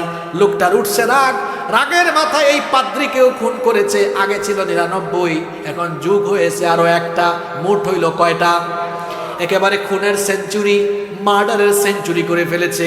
এরপরে একজন আলেমের কাছে গেল, যাওয়ার পরে বলল আমি তো অনেক বড় পাপী, 100 মার্ডার করে ফেলেছি আমি, কিন্তু আমি এখন আল্লাহর পথে ফিরে আসতে চাই, আমি ভালো হতে চাই, আমি আর গুনার পথে পাপের পথে থাকতে চাই না। আমার মনের মধ্যে অনুশোচনা এসেছে, ভালো হওয়ার কোনো পথ আছে নাকি? সে আলেম তখন তাকে বললেন অবশ্যই আছে, তুমি হতাশ হয় না, কারণ আল্লাহ তো কোরআনেই বলে দিয়েছেন قل يا عبادي الذين أسرفوا على أنفسهم لا تقنطوا من رحمة الله إن الله يغفر الذنوب جميعا إنه هو الغفور الرحيم। নিজের উপর জুলুম করে ফেললে, পাপ করে ফেললে, গুনাহ করে ফেললে হতাশ হয়ে যাও না। যতই গুনাহ থাকুক না কেন, আমাদের গুনার পরিমাণ যত বেশি, আল্লাহর দয়ার পরিমাণ তার থেকে কম না বেশি? আলেম বললেন অসুবিধা নাই, তওবা করো, মাফ চাও, তাহলে মাফ করে দিবেন কে? খেয়াল করে ঘটনাটা শোনেন। এই লোকটা তওবা করলো, তওবা করার পরে আলেম তাকে বললেন যেহেতু তুমি তওবা করেছো, অবশ্যই তওবা কবুল হয়ে গেলে আল্লাহ তোমার পিছনের সব গুনাহ মাফ করে দিবেন। সুবহানাল্লাহ। এই লোকটাকে তখন আলেম বললেন শোনো, তুমি তোমার এলাকায় যেও না, কারণ তোমার এলাকায় খারাপ মানুষের সংখ্যা বেশি। ভালোর সাথে থাকলে ভালো, খারাপের সাথে থাকলে আপনি আতরের দোকানে ঢুকবেন, আতর যদি না কিনে 15 মিনিট আতরের দোকানে থেকে বের হয়ে যান, দেখবেন শরীরের সাথে আতরের গন্ধ থাকবে। আবার আপনি যদি বিড়ি নাও খান, সিগারেট নাও খান, সিগারেট খুর বিড়ি খুরের সাথে হাত মেলালে দেখবেন বিড়ি সিগারেটের গন্ধ হয়ে যাবে। তার মানে ভালোর সাথে থাকলে ভালো, খারাপের সাথে থাকলে খারাপ। আলেম বললেন খবরদার, তুমি তোমার এলাকায় যাও না, বরং একটা এলাকার নাম বলে দিচ্ছি, ওই এলাকায় যাও, গিয়ে বাকি জীবন ওখানে ভালো মানুষের সাথে বসবাস করো। এবার এই লোকটা ওই এলাকার দিকে রওনা করলো। লোকটা কিছু দূর যেতেই অল্প একটু পথ গিয়েছে, মালাকুল মউত এসেছে, লোকটার মরণ হয়েছে। এবার কোনো মানুষ যখন মারা যায়, একটু আগে হাদিস শুনেছেন, পাপী হলে জাহান্নামের ফেরেশতা আসে, নেককার হলে জান্নাতের ফেরেশতা আসে। কিন্তু এই লোকটা মারা যাওয়ার পরে দেখা গেল জান্নাতের ফেরেশতাও এসেছে, জাহান্নামের ফেরেশতাও চলে এসেছে। জান্নাতের ফেরেশতারা জিজ্ঞেস করছে জাহান্নামের ফেরেশতাদেরকে, তোমাদের এখানে কাজ কি, তোমরা আসছো কেন? জাহান্নামের ফেরেশতারা জান্নাতি ফেরেশতাকে বলে তোমরা আসছো কেন? এখন জান্নাতি ফেরেশতা বলে লোকটা তওবা করেছে, এজন্য এসেছি, তাকে আল্লাহ মাফ করে দিয়েছেন, তোমরা আসছো কেন? জাহান্নামের ফেরেশতারা বলে লোকটা 100 মার্ডার করেছে, জাহান্নামে নিতে এসেছি। দুই গ্রুপের ফেরেশতা তর্ক আরম্ভ করেছে। মধ্যস্থকারী আল্লাহ আরেকজন ফেরেশতা পাঠালেন, বললেন শুনো, দুই গ্রুপ তর্ক করো না, এই লোকটাকে আলেম যে বলেছিলেন একটা ওই ভালো এলাকার দিকে যাওয়ার জন্য, দেখো তো লোকটা যেই জায়গায় মৃত্যুবরণ করেছে ওই জায়গা থেকে ওই এলাকার দূরত্ব কম না বেশি? যদি এলাকার দূরত্ব কম হয় তাহলে এই এলাকার দূরত্ব যদি কম হয় তাহলে লোকটাকে জান্নাতি ফেরেশতারা নিয়ে যাও, আর দূরত্ব যদি বেশি হয় তাহলে জাহান্নামে নিয়ে যাও। প্রকৃত অর্থে লোকটা ওই এলাকা থেকে বহু দূরেই ছিল, কিন্তু লোকটা যেহেতু তওবা করেছে আর আল্লাহ তওবাও কবুল করেছিলেন, এই জন্য ফেরেশতারা যখন মাপা আরম্ভ করেছে আল্লাহ তখন নিজের দয়ায় মৃত্যুর ওই জায়গা থেকে ওই এলাকাকে আল্লাহ তাআলার নিকটবর্তী করে দিলেন। লোকটা সারা জীবন করছে গুনাহ, কিন্তু মরার আগে কি নিয়ে গিয়েছে? ঈমান নিয়ে গিয়েছে। কি নিয়ে গিয়েছে? এরকম বহু মানুষ আছে খুব নামাজি, মরার সময় সুদ খাইয়া মরছে। এরকম সুদখুর তো রংপুরে নাই। সারা জীবন অনেক সুদখুর আছে দেখবেন 5 ওয়াক্তের নামাজি, আপনাদের গ্রামে হয়তো নাই। আমি বহু জায়গায় দেখেছি নামাজি সুদখুর একদম কোথায় নামাজে দাঁড়ায় জানেন? হুজুরের ঠিক পিছনে। আবার ওই জায়গা দখল করা, কাউরে বসতে হবে না, কেউ বসলে মাইন্ড করে কই তুই আমার জায়গায় বসত কেন? অনেকে মসজিদে জায়গা দখল করে, আপনাদের এলাকায় হয়তো নাই, আমাদের সিলেটে এগুলো আছে, এদিকেও আছে না? দেখবেন তার নির্দিষ্ট প্লেস, ওখানে কেউ বসলে কয় ভাই তুমি এখানে বসছো কেন, এটা আমার জায়গা তো। আছে না? আল্লাহ এগুলো থেকে আমাদেরকে হেফাজত করেন। তাহলে বলছিলাম ঈমান নিয়ে বেঁচে থাকাটাই শুধু যথেষ্ট নয়, ঈমান নিয়ে মরতে পারা হলো সফলতা। আল্লাহ ঈমান নিয়ে বাঁচার, ঈমান নিয়ে মরার তৌফিক দাও। আর কষ্ট দিব না, শেষ দিকে চলে আসছি। আমরা প্রথমে কি বললাম? মৃত্যুর 2 প্রকার। পরে কি বললাম? ভালো মৃত্যুর 7টা সাইন, নিদর্শন। এবার আমার শেষ পয়েন্ট। এখন আপনাদের কাছে আমার প্রশ্ন, আপনারা সবাই এই ভালো মৃত্যু, উত্তম মৃত্যু চান কি চান না? আসলেই সবাই চান? এবার ভালো মৃত্যুর 6টা আমল বলবো খুব সংক্ষেপে। আপনারা 10 মিনিট সময় দিতে পারবেন তো আমাকে? এই 6টা কিন্তু মুখস্থ করে যাওয়া লাগবে। আজকে কি মহিলারা মাহফিলে আছেন নাকি? মা বোনরাও মুখস্থ করবেন। ভালো মৃত্যু নসিব হওয়ার কয়টা আমল? 6টা আমল। 1 নাম্বার আমল হলো সালাত, নামাজ সহ সকল নেক আমলের উপরে দৃঢ়ভাবে অবিচল থাকে। আজান পড়েছে, যত গুরুত্বপূর্ণ কাজ থাকুক, আমি ব্যবসায়ী, জলছত্র হারা গেছে, ধন, এরপরে কি বলে রংপুরে দোকান আছে, আজান হয়েছে, কাজ বন্ধ, আগে নামাজ। আমি খেতে গিয়েছি, জমিনে গিয়েছি, হাল চাষ করছি, ফসলের মাঠে কাজ করছি, আজান হয়েছে, কাজ বন্ধ, আগে নামাজ। ওই যে 10 মিনিট আগে একটা হাদিস পড়ছিলাম, নামাজ, রোজা, দান, সদকা, অর্থাৎ নেকামল করতে করতে মালাকুল মউত হাজির হলে এরকম নেকামল করে যারা দুনিয়া থেকে যায়, এই ভালো মৃত্যুর মাধ্যমে তাদের জন্য জান্নাতের দরজা ওপেন হয়ে যায়। তাহলে কথা দেন আজকে থেকে আর নামাজ ছাড়বেন না। রাজি আছেন? কারা কারা রাজি নাই দেখি হাত তুলেন। মাশাআল্লাহ, ওই একজন চাচা হাত তুলছেন। চাচা জীবাণু আসছে, কেউ একটু বাদাম খাওয়ান চাচারে। একটু কামড়া কামড়ি করলে, চামাচুপি করলে ঘুম যাইতে পারে, একটু বাদাম বা মটর দেন। বাকিরা ঠিক আছেন আলহামদুলিল্লাহ। নামাজ আর ছাড়বো না, এই ওয়াদা কি আল্লাহর সাথে করা যায়? দেখি কারা কারা রাজি আছেন, আল্লাহরে দেখান একটু। মাশাআল্লাহ, হাত নামান, আল্লাহ কবুল করেন। তাইলে ভালো মৃত্যু পাওয়ার 1 নাম্বার আমল, নামাজ সহ কোনো নেক আমল ছাড়া যাবে না ইনশাআল্লাহ। 2, এটা খুব গুরুত্বপূর্ণ আমল। ভালো মৃত্যুর 2 নাম্বার আমল হলো সব সময় ওযু অবস্থায় থাকা। কি অবস্থায় থাকা? বড় বড় বুজুর্গ ব্যক্তিরা, আমরা আমাদের অনেক উস্তাদ, অনেক পীর মাশায়েখদের সুহবতে যখন যাই, দেখি আল্লাহর বান্দা ওযু ছাড়া কখনোই থাকে না। জিজ্ঞেস করি আপনি সবসময় ওযু অবস্থায় থাকেন কেন? এই হাদিসগুলো আমাদেরকে মনে করায় দেন আর বলেন তোমরা ওযুরত অবস্থায় থাকিও। আল্লাহ তৌফিক দেন আমাদেরকে। নবীজির খাদেম। আচ্ছা বলেন তো আপনি কেমন? আপনার ব্যাপারে আপনার বউয়ের পরে সবচেয়ে ভালো জানবে কে? খাদেম। খাদেম আপনার স্টাফ। রসুলের খেদমত করেছেন 10 বছর। নাম হলো আনাস ইবনে মালিক রাদিয়াল্লাহু। আনাস রাদিয়াল্লাহু আনহু বলছেন, একদিন রসুল আমাকে বললেন, ইয়া বুনাই, হে আমার প্রিয় সন্তান, ইনিস্তাতা আল্লাহ তাবিতা ইল্লা আলা wudu'in, যদি সম্ভব হয় ওযু ছাড়া কখনো থাকিও না, সব সময় ওযুরত অবস্থায় থাকিও। ফাফআল, সব সময় ওযুরত অবস্থায় থাকিও, এর উপর আমল করিও। ফা ইন্নাহু মান আতাহুল মাউত ওয়া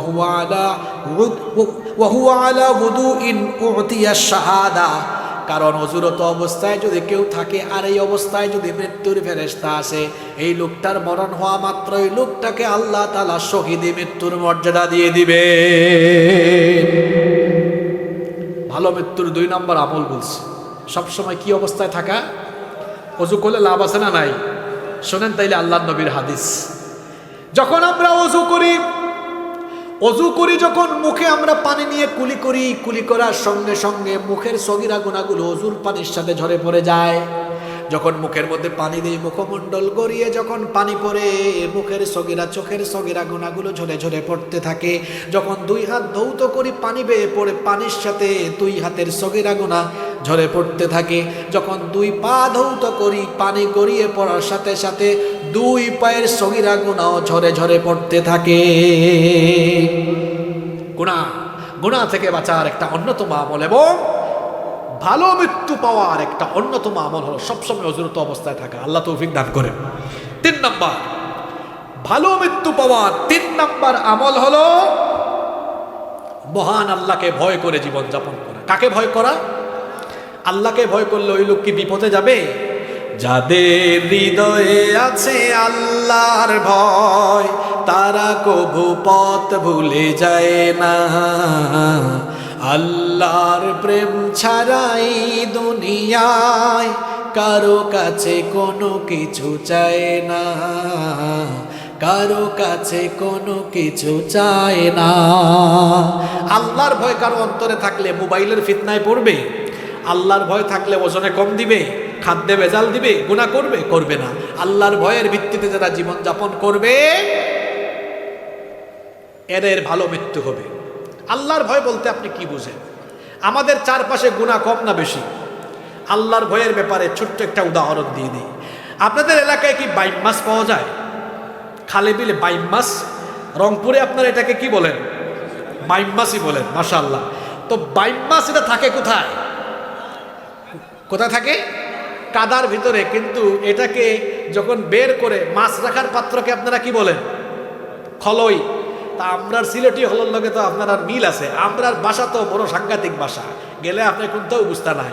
আপনি রংপুর থেকে সিলেট গেলে আপনারে হইবা বাইসা বায়ুকা বই যাউকা খাউকা যাউকা, কিছুই বুঝবেন না আপনি। কি সাংঘাতিক ভাষা! তো যাই হোক, এই খলইয়ের বিষয়টা মিল আছে। আপনি বাইম মাছকে তুলে যখন খলইয়ে রাখবেন, বলেন তো তার গায়ে কি তখন কাদা দেখা যায়? মুত্তাকি হবে বাইম মাছের মতো। বাইম মাছ যেমন কাদায় থাকলেও তার শরীরে কাদা লাগে না। আমি সমাজে এমন ভাবে বাস করব, ডানে বামে গুনাহ আর গুনাহ থাকবে, কিন্তু আল্লাহকে ভয় করে এমন ভাবে চলবো কোনো গুনাহ আমাকে টাচও করবে না। আল্লাহু আকবার। এর নাম তাকওয়া। এর নাম কি? ভালো মৃত্যু 4 নম্বর আমল হলো অন্তরের মধ্যে শাহাদাতের আশা রাখা, চেতনা রাখা। আল্লাহ গো শহীদ করে নিও, শহীদ করে নিও। ওই যে একটা হাদিস বলছিলাম, আশা থাকলে জিহাদের মাঠে মরণ না হলেও শহীদি মর্যাদা দিবেন কে? ভালো মৃত্যুর 5 নম্বর আমল হলো আল্লাহর কাছে ভালো মৃত্যুর জন্য দোয়া করা। নামাজ তো আপনারা সবাই পড়েন, এই আমলটা শিখে যান। আল্লাহর নবী বলেছেন আপনারা যে নামাজের শেষ বৈঠকে একেবারে শেষে দুআয়ে মাসুরা পাঠ করেন, সেটা তো সবাই জানেন। আল্লাহুম্মা ইন্নী যালামতু নাফসি যুলমান কাসীরা ওয়া লা ইয়াগফিরুদ যুনুবা ইল্লা আনত ফাগফিরলি মাগফিরাতাম মিন ইনদিকা ওয়ারহামনি ইন্নাকা আনতাল গফুরুর রহিমের পরে সালাম ফিরায় আসসালামু আলাইকুম। নবীজি বলেছেন না, সালাম ফিরাইও না। এতটুকু হইলে নামাজ হয়, অসুবিধা নাই। কিন্তু শোনো, আল্লাহ নবী বলেছেন এতটুকু পড়ার পরে সালাম না ফিরাইয়া 4টা বিষয় থেকে আল্লাহর কাছে পানাহ চাও, দোয়া করো। আল্লাহুম্মা ইন্নী আউযু বিকা মিন আযাবিল কবর ওয়া মিন আযাবি জাহান্নাম ওয়া মিন ফিতনাতিল মাহইয়া ওয়াল মামাত ওয়া মিন ফিতনাতিল মাসিহিদ দাজ্জাল। 4টা বিষয় থেকে পানাহ চাইতে বলেছেন মুহাম্মদ। আমরা বলি সাল্লাল্লাহু আলাইহি ওয়াসাল্লাম। কত সুন্দর দোয়া নবীজি শিখিয়েছেন। আল্লাহুম্মা ইন্নী আউযু বিকা মিন আযাবিল কবর, হে আল্লাহ আমাকে কবরের আযাব থেকে বাঁচাও। ওয়া মিন আযাবি জাহান্নাম, জাহান্নামের আযাব থেকে বাঁচাও। ওয়া মিন ফিতনাতিল মাহইয়া ওয়াল মামাত, জীবন আর মৃত্যুর ফিতনা থেকে বাঁচাও। ওয়া মিন ফিতনাতিল মাসিহিদ দাজ্জাল, দাজ্জালের ফিতনা থেকে বাঁচাও। এই 4টা বিষয়ের মধ্যে একটা বিষয় হলো আল্লাহ জীবন আর মরণের সময়ের ফিতনা থেকে আমাদেরকে বাঁচাও। বলেন আমিন। এই 5 নম্বর আমলের নাম কি? দোয়া। 6 নম্বর আমল হলো প্রতিদিন অল্প হোক কম হোক আল্লাহর পথে একটু সাদকা করার চেষ্টা করবেন, দান করার চেষ্টা করবেন। কারণ হলো জামে সগীরের মধ্যে হাদিস এসেছে, আল্লাহর নবী বলেছেন আস-সাদাকাতু তাদফাউ মিতাতাসসু। আল্লাহর নবী বলেছেন সাদকার মাধ্যমে মন্দ নিকৃষ্ট মৃত্যু থেকে আল্লাহ নিরাপত্তা দান করেন। আবার মুসনাদে আহমদের বর্ণনায় হাদিস এসেছে, আল্লাহর নবী বলেছেন মান তাসাদদাকা বিসাদাকাতিন ইবতিগা ওয়াজহিল্লাহি খুতিমা লাহু বিহা দাখালাল জান্নাহ। যে ব্যক্তি আল্লাহর সন্তুষ্টির উদ্দেশ্যে দান সদকা প্রতিদিন করতে থাকে আর এই অবস্থায় মারা যায়, এই উত্তম মৃত্যুর মাধ্যমে তার জন্য আল্লাহর জান্নাতের দরজা ওপেন হয়ে যায়। এবার আমরা সামারি খুলাসাতে চলে যাব, সারমর্মতে। এই লম্বা সময়ব্যাপী যে আলোচনা হলো এর একটা সামারি আমরা 1 মিনিটে জানবো। হলো কয়টা? নিকৃষ্ট আর উৎকৃষ্ট। নিকৃষ্ট মৃত্যুটা খুব কষ্টের, খুব যন্ত্রণার। আল্লাহ এমন মৃত্যু থেকে আমাদেরকে রেহাই দিও, হেফাজত করিও। আর 2 নাম্বার উত্তম মৃত্যু, এটা নেককারের জন্য হয়, এটা ভালো মানুষের জন্য হয়। আল্লাহ আমাদেরকে নেককারদের কাতারে সামিল করে দিও। তারপরে বলেছি উত্তম মৃত্যু, নেকির মৃত্যুর আবার কয়টা নিদর্শন আছে, আলামত আছে? 7টা আলামত আছে। এরপরে বলেছি এই উত্তম মৃত্যু পাওয়ার জন্য কিছু আমল করতে হবে। আর কয়টা আমলের কথা বলেছি? এবার আসেন 1 নাম্বার আমল কি ছিল? জোরে বলেন, 1 নাম্বার আমল কি? নামাজ সহ অন্যান্য নেক আমল। নামাজ ছাইড়া দিবেন নাকি? আদায় করবেন তো? তারপরে 2 নাম্বার আমল ছিল সব সময় কি অবস্থায় থাকা? ওযু করবেন ইনশাআল্লাহ। 3 নাম্বার আমল ছিল কি? আল্লাহকে ভয় করে জীবনযাপন করা। 4 নাম্বার কি ছিল? অন্তরে শহীদি তামান্না রাখা। 5 নাম্বার ছিল ভালো মৃত্যুর জন্য দোয়া করা। 6 নাম্বার ছিল প্রতিদিন চেষ্টা করা অল্প স্বল্প হোক একটু দান করা। এখন মহিলারা বলবেন হুজুর আমরা কি প্রতিদিন ঘর থেকে বেরোই নাকি, আমরা কেমনে দান সৎকার করবো? তো শিখাই দিই, আপনার বাসার মধ্যে একটা বক্স রাখবেন বা একটা ওই যে এটাকে কি বলেন আপনারা, বিস্কিট টিস্কিট রাখে যে কি বয়াম নাকি কি বলেন, বয়াম রাখেন, একটা বক্স রাখেন, ওখানে প্রতিদিন 2 টাকা 3 টাকা 5 টাকা 10 টাকা করে জমান মসজিদ মাদ্রাসায় দিলেন। দিন প্রতিষ্ঠান আন্দোলন যারা করেন তাদেরকে সহযোগিতা করলেন, ভালো ভালো কাজে দিনই কাজে এটা দিলেন। তাহলে আপনি প্রতিদিন বের না হলে ওই যে প্রতিদিন এটা জমায় রাখলেন, একটা দান বাক্স ঘরের ভিতরে বানায় ফেললেন। তারপরে যখন বেরোইলেন বা কাউকে পাইলেন কি করলেন? দিয়ে দিলেন। প্রতিদিন অল্প অল্প দান করবেন, কারণ নবীজি বলেছেন ভালো মৃত্যু পাওয়ার এটাও একটা আমল। ওই যে হাদিসটা বললাম একটু আগে, যারা প্রতিদিন দান করতে থাকে এদেরকে আল্লাহ দয়া করে ভালো মৃত্যু উপহার দিয়ে দিবেন। যতগুলো কথা আজকে বলেছি, অনেক কষ্ট দিয়েছি আপনাদেরকে, 12টা 40 বাজাই ফেলছি। লম্বা সময় আপনারা থেকেছেন, আমি কৃতজ্ঞ আপনাদের প্রতি। এত ভালো মানুষ সব এলাকায় পাওয়া যায় না। গতকাল আমি এক জায়গায় গিয়েছিলাম, বুঝছেন, ফুটানি মার্কা কিছু ছেলে পেলে আসছে, নেতাদের সাথে বাইকটা এক ঠেলায় হুম করে আইসা তারপর চলে গেছে। হ্যাঁ, কিন্তু রিয়েল শ্রোতারা বসা ছিল। আজকে দেখতেছি যারা দাঁড়ায় আছে হেরাও দাঁড়ায় আছে, যারা বসে আছে তারা বসে আছে। আল্লাহ তুমি তোমার এই বান্দাদেরকে উত্তম যাজা দান করে দিও। শুধু তাই নয়, এখানে নেতৃবৃন্দ যারা আছেন, বিশেষ করে অধ্যাপক রায়হান সিরাজি ভাই, ব্যস্ত মানুষ, উনি ওনার ব্যস্ততা রেখে বসে আছেন। এমপি প্রার্থী, আল্লাহ এমপি হিসাবে কবুল করে নেন। আরও অনেক ভাইরা বসে আছেন, আল্লাহ সবাইকে উত্তম যাজা দান করে দেন। যত কথা বলেছি ভুল ত্রুটি হলে আল্লাহ এগুলো আপনাদের স্মৃতিপট থেকে মুছে দেন। আর যত ভালো কথা বলেছি আল্লাহ আমাদেরকে এগুলো আমল করার তৌফিক দান করেন। আমরা সবাই বলি আমিন। কমিটির ভাইয়েরা আমাকে বলেছেন যে মাদ্রাসার বিভিন্ন সংস্কার কাজে প্রায় 3 লক্ষ টাকার প্রয়োজন। আপনি মেহেরবানি করে আলোচনা শেষে কালেকশন করার জন্য কমিটির পক্ষ থেকে আপনাকে অনুরোধ করা হলো। সবাই তো দিয়ে দিছে ভাই, আর কেমনে দিবে? আর কি কেউ দেওয়ার মতো আছেন? হ্যাঁ, আমি তো ভাই দান যদি করতে হয় আপনাকে বলতে হবে কেন? আমার নিজের একটা মাদ্রাসা আছে, আমার নিজের আছে। আমি পরিমাণ বললাম না, কিন্তু 1/2 কোটির বেশি আমরা দিয়ে দিয়েছি, কেউ জানেও না। তা আপনাকে এরকম বুঝতে হবে কেন? চাচা যান দেন না 10,000 50,000 দান করবেন, আপনারই গুতাইতে হবে কেন? দান করলে লাভটা কার? আপনার। আরেকটা বিষয় বলে যাই, মাদ্রাসাগুলোকে স্বাবলম্বী করেন। যেমন আমরাও মাদ্রাসা চালাই, কোনো দিন কারো কাছে চাই না। মাদ্রাসাগুলোকে স্ট্যান্ডার্ড মানের করেন। ওই যে ওসি সাহেব একটা কথা বলে গিয়েছেন যে দিনী শিক্ষাও থাকবে, আধুনিক শিক্ষাও থাকবে, যেটাকে আমরা বলি ইন্টিগ্রেটেড কারিকুলাম, সমন্বিত শিক্ষা। Integrated curriculum.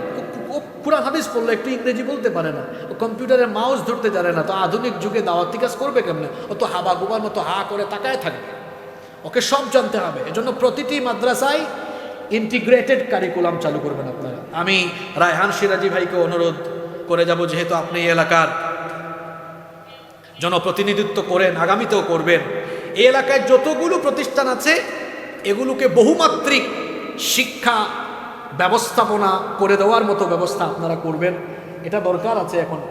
এই যে স্কুলে পড়ে ছেলেরা কোরআন শুদ্ধ করে পড়তে পারে না, এদের সিলেবাস অপূর্ণ। আবার মাদ্রাসায় পড়ে আরবি পারে, ইংরেজি জানে না, কম্পিউটার জানে না, এরাও অপূর্ণ। দুই গ্রুপই অপূর্ণতায় আছে। এই উভয় সংকটকে কাটিয়ে ওঠার জন্য দরকার এখন ইন্টিগ্রেটেড কারিকুলাম, ইন্টিগ্রেটেড মাদ্রাসা দরকার, ইন্টিগ্রেটেড স্কুল দরকার। আমাদের স্কুল দরকার, মাদ্রাসা দরকার, কিন্তু এগুলো ইন্টিগ্রেটেড কারিকুলাম হবে, সব শিক্ষা থাকবে, ও সব জানবে।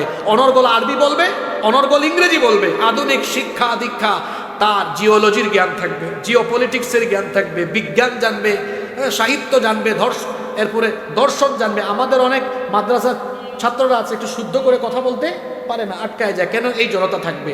একদম প্রমিত বাংলা বলবে, আবার ব্রিটিশ উচ্চারণে ইংরেজি বলার মতো কোয়ালিটিতে যেতে হবে। তো আমি ভাইদেরকে অনুরোধ করব, মাদ্রাসাগুলোকে আপনারা স্বাবলম্বীকরণ করেন, মাদ্রাসায় ফি সিস্টেম চালু রাখেন, ফি। আর এতিমদের জন্য তো অবশ্যই একটা ব্যবস্থা রাখবেন। এতিমদের জন্য আমরা আলাদা একটা কি রাখতে পারি? ব্যবস্থা রাখতে পারি। ব্যবস্থাপনাকে আমরা উন্নত করব ইনশাআল্লাহ। মাহফিল কমিটির কোনো কথা থাকলে, বক্তব্য থাকলে আমরা শুনবো, না থাকলে আমরা সরাসরি মোনাজাতে চলে যাব। সভাপতি সাহেবের কোনো কথা আছে?